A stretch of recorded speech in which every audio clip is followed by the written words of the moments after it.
Sveiki gyvi. Apie atliekas norim pakalbėti. O būtinai šiandien? Nu, trumpai. Nu, sakyk. Yra toks variantas, kad galima supirkinėja kitos savivaldybėse eko. Visas praktiškai atliekas. Rūšiuotas, taip. Nu, taip. Taip. Yra Jurbarke, tas yra dalykas, žinau gerai.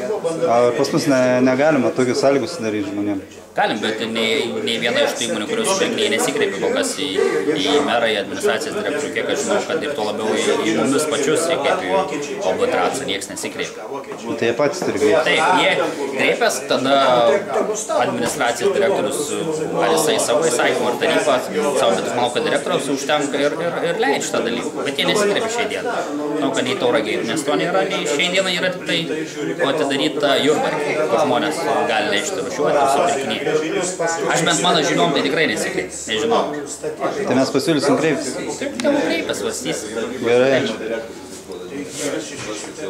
Skambina jums iš Pagėgių gyventojas toks Donatas Jančaras. Taip, malonu.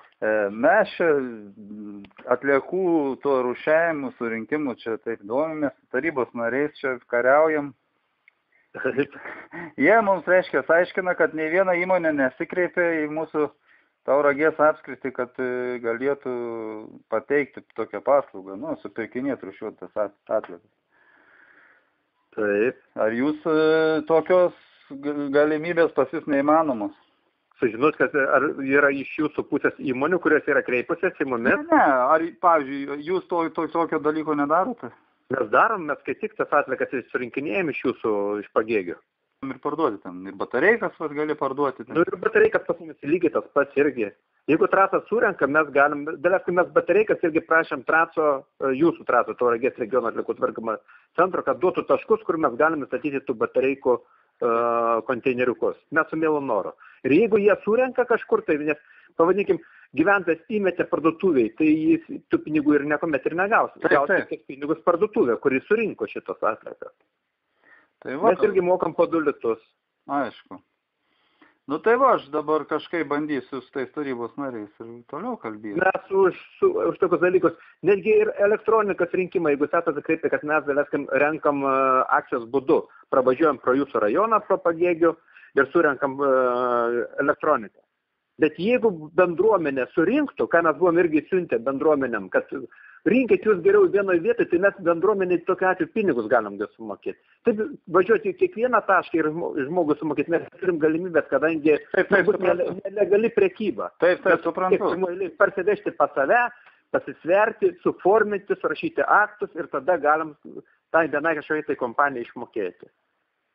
Nes mokyklose ar ten įmonėse, kad ir jūsų, pavadinkim, savivaldybė ar dar kažkur tai, arba biudžetinėse visuose taškuose, nes vis tiek yra, pavadinkim, gal ligoninė kokia yra, ar ką, daug tokių, kaip ir Klaipėdos ligoninės, daug naudoja galvaninių elementų.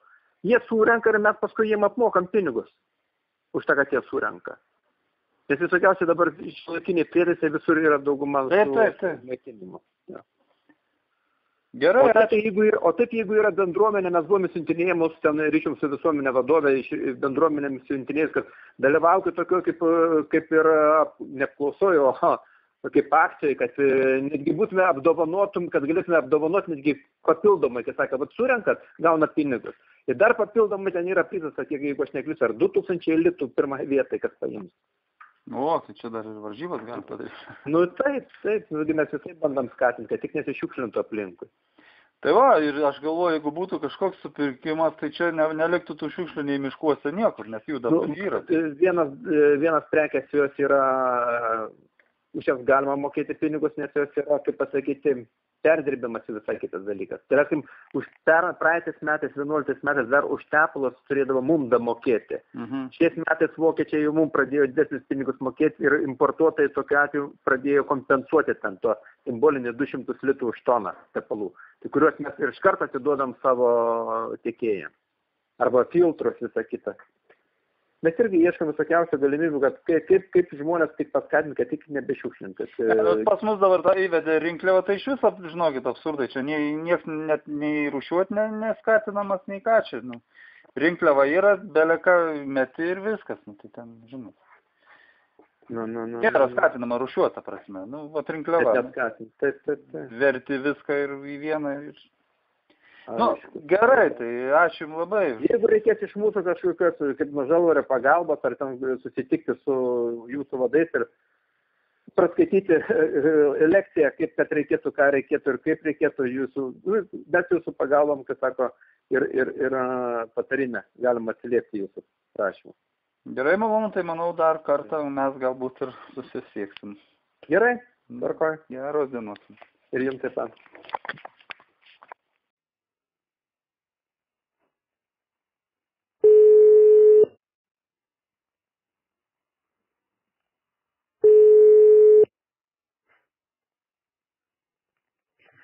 Klausau? Labadiena. Labadiena. Skambina iš Pagėgių savivaldybės gyventojas, tas Donatas Jančaras.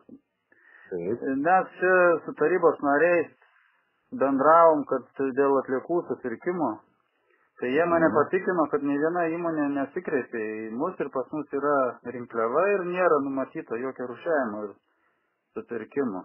Tai vat, norėjau paklausti jūsų, gal jūs norėt, kaip čia, pasinaudoti galimybę pastatyti mūsų savivaldybėje supirkimo punktą, pavyzdžiui. Neturit tokios norų? Tiesą sakant, kur yra Pagėgiai, nes dabar tikrai Tauragės apskritis. Čia įeina bendrai Tauragės. Žinokit, tikrai negalėsime ten pastatyti artimiausiu metu. Jums čia per toli, nes mums taip ir per toli yra ir sakykime, reikia, kad tas punktas veiktų, reikia realiai tam tikro žmonių kiekio, kurie tam tikrą tų žaliavų kiekį jau suneštų. Tai čia sudėtingai, kad būtų šitą. Per mažas rajonas. Jau. Jurbarko supirkimas tai yra supirkimas. Supratau, ačiū jums labai už informaciją. Ir iš ką.